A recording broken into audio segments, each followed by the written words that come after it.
sudah seringan pernyataan seperti itu, masa saya ulang-ulang terus.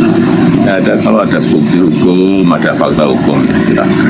Hasto minta keluarga Jokowi diperiksa KPK, Marwarar Sirait, jangan diintervensi. Politikus Gerindra yang merupakan mantan kader PDIP, Marwarar Sirait, ARA, berkomentar soal Sekjen PDIP Hasto Kristianto yang meminta KPK memeriksa keluarga Presiden ke-7 Joko Widodo. ARA mengingatkan, Indonesia merupakan negara hukum. Dari Sekjen ya, saya rasa negara ini adalah negara hukum, ya, panglimanya adalah hukum, ya. Saya pikir juga teman-teman di kepolisian, di kejaksaan, dan di KPK juga sudah mengerti tugasnya masing-masing.